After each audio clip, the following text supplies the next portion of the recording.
जी हाँ दोस्तों, आपने सही पढ़ा और सही सुना। दोस्तों आज के वीडियो में हम बात करने वाले हैं पुराने कपड़े से पैसे कमाने के तरीके के बारे में। एक तरीके से दोस्तों पुराने पैसे से लाखों रुपए तक महीने की कमाई कैसे की जा सकती है, दोस्तों आज के वीडियो में पूरा कंप्लीट समझने वाले। तो दोस्तों वीडियो को आप पूरा अंत तक देखिएगा, क्योंकि दोस्तों इस वीडियो में हर एक प्रकार के एंगल से बात किया जाएगा। और दोस्तों आज के वीडियो में हम समझेंगे कि पुराने कपड़े एक तरीके से मान करके चलिए लोग घर पे सभी के घरों पे होता है, तो पुराने कपड़े का कैसे कमाई किया जा सकता है, उसका व्यापार कैसे शुरू किया जा सकता है। तो दोस्तों इस वीडियो के माध्यम से हम आज पूरी कंप्लीट जानकारी लेकर के हाजिर हैं।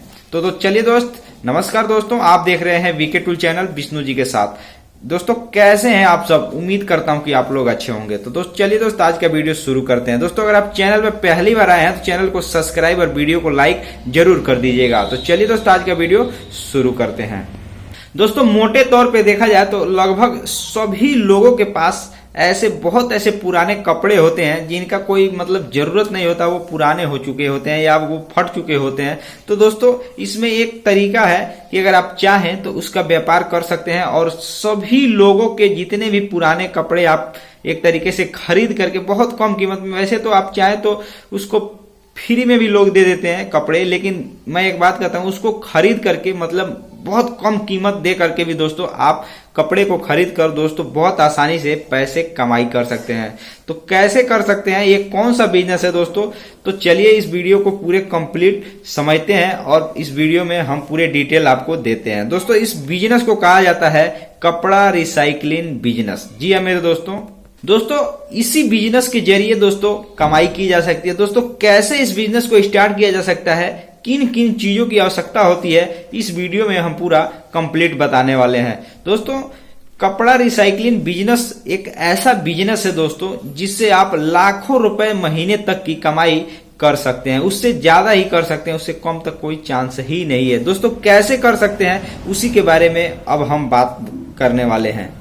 दोस्तों कपड़ा रिसाइकल बिजनेस को शुरू करने के लिए आपको 4 मशीनों की आवश्यकता होती है। जी हाँ मेरे दोस्तों, जहां तक मैंने जानकारी हासिल की है लगभग 4 मशीनों की आवश्यकता उसमें होती है, जिसमें सबसे जो पहली मशीन है उसका श्रेडर मशीन कहा जाता है। जी हाँ मेरे दोस्तों, उसे श्रेडर मशीन कहा जाता है। उसके बाद जो दूसरी मशीन है, मैं सारी मशीनों के बारे में बताऊंगा और बताऊंगा कि कौन सी मशीन क्या काम करती है, कैसे उससे उसकी रिसाइकल करने की प्रक्रिया क्या है, कैसे किया जाता है। दोस्तों जैसे मान करके चलिए सबसे पहले मशीन का मैंने नाम बताया, श्रेडर नाम का जो मशीन है वो उसमें सबसे पहले उसकी जरूरत लगती है। उसके बाद दोस्तों आता है फाइबर ओपनिंग मशीन और फाइबर क्लीनिंग मशीन, और जो चौथे नंबर की जो मशीन आती है, जो सबसे जरूरी मशीन होती है, जिसको बेल प्रेस मशीन कहा जाता है। दोस्तों इन चारों मशीनों को मुख्यतः देखा जाए तो इस बिजनेस में 100% की आवश्यकता होती है। अगर आप इस बिजनेस को शुरू करना चाहते हैं तो ये मशीन आपके पास 100% होना ही होना चाहिए। अब इसमें ये चीज होता है कि आप किस कीमत की मशीन लेंगे, इसमें अलग अलग कीमत की, छोटे कीमत की, बड़े कीमत की मशीन आती हैं। तो ये आपके पूंजी के ऊपर डिपेंड करता है। लेकिन दोस्तों जो मैं आपको बात बता रहा हूं वो जेन्युइन बात बता रहा हूं कि दोस्तों इन 4 मशीनों की सख्त आवश्यकता होती है कपड़ा रिसाइकलिंग मशीन बिजनेस स्टार्ट करने के लिए। तो दोस्तों अब सबसे पहले हम बात करते हैं कि श्रेडर जो मशीन नाम का मशीन होता है उसका क्या काम होता है। दोस्तों श्रेडर मशीन, और बहुत से लोग उसको हो सकता है कि इसी नाम से रिलेटेड और किसी नाम से बुलाते होंगे, जानते होंगे, तो हो सकता है दोस्तों इसमें कोई डिफिकल्ट हो, लेकिन काम तो वही है जो मैं इस वीडियो में बताने वाला हूं। दोस्तों श्रेडर मशीन में सबसे पहले उन सभी पुराने कपड़ों को डाला जाता है, कि जितना उसकी कैपेसिटी होती है उतने क्षमता के अनुसार उसमें पुराने कपड़े जो होते हैं, जो आपने खरीद कर रखे हैं या आप उसका व्यापार किए हैं, तो आप कच्चा माल जो आप मंगाए हैं, पुराने कपड़े मंगाए हैं, उसको उसमें डाला जाता है उसकी क्षमता के अनुसार। अब चाहे किलो के हिसाब से डाला जाता हो उस मशीन के अंदर या पीस के हिसाब से डाला जाता हो, जब आप उस बिजनेस को स्टार्ट करेंगे तो ये आपको जानकारी खुद ही लेनी पड़ेगी।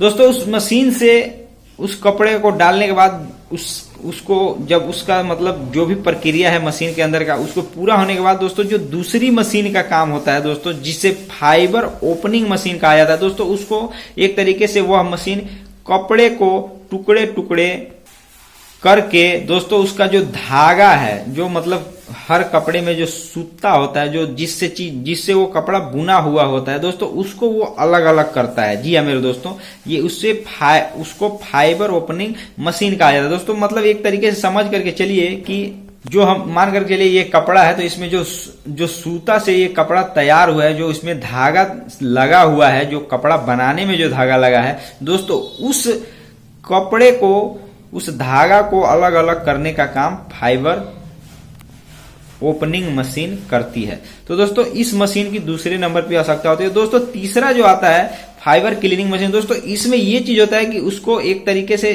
जब उसको सूते को जब अलग अलग कर देगी, धागे को अलग अलग कर देगी, तो उसमें जितना भी मतलब कचरा वगैरह धूल मिट्टी जो भी रहता है, वही क्लीनिंग मशीन, जो फाइबर क्लीनिंग मशीन कहा जाता है दोस्तों, वही मशीन इसकी सफाई करती है। तो दोस्तों आप समझ सकते हैं कि इन तीनों मशीनों का काम क्या है दोस्तों। चौथा मशीन जो है बेल प्रेस मशीन, मतलब सारा कुछ करने के बाद उसको अच्छे तरीके से प्रेस कर दिया जाता है और फिर से वो बेचने के लिए एक तरीके से मार्केट में उसको भेज दिया जाता है दोस्तों। यही प्रक्रिया होती है। लेकिन दोस्तों इसी प्रक्रिया को, इसी बिजनेस को शुरू करने के लिए दोस्तों इन मशीनों की लागत आपको समझ कर लिए लाखों रुपए में होती है। तो दोस्तों अगर आप इस बिजनेस को शुरू करना चाहते हैं तो आप इन सब की जानकारी जरूर ले लें, इसमें कितनी लागत लगेगी, तब जाकर दोस्तों कहीं आप लाखों रुपए से या 2 लाख रुपए तक की कमाई कर सकते हैं।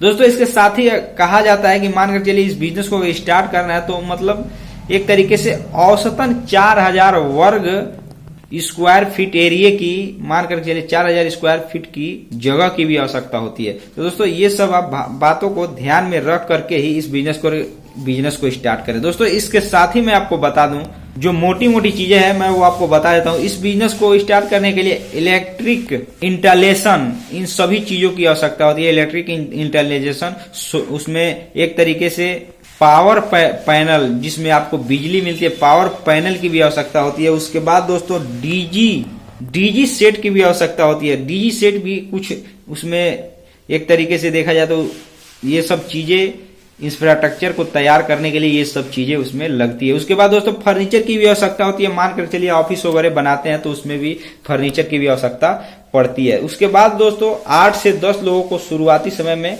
आपको मतलब कर्मचारियों को नियुक्त करना पड़ेगा, काम पे रखना पड़ेगा। दोस्तों मान के चलिए इतना लंबा चौड़ा बिजनेस किए हैं तो आप अकेले तो उसको सब नहीं कर सकते, तो 8-10 लोगों को कम से कम आपको काम पे भी रखना पड़ेगा। तो कुल मिलाकर के दोस्तों कहना यही है कि आप अपने बजट के हिसाब से अपने उन मशीनों को खरीदेंगे और जिस मशीन को आप खरीदेंगे उसी तरीके से आप, उसी रफ्तार से आपका काम होगा, उसी प्रकार से आपका बिजनेस चलेगा।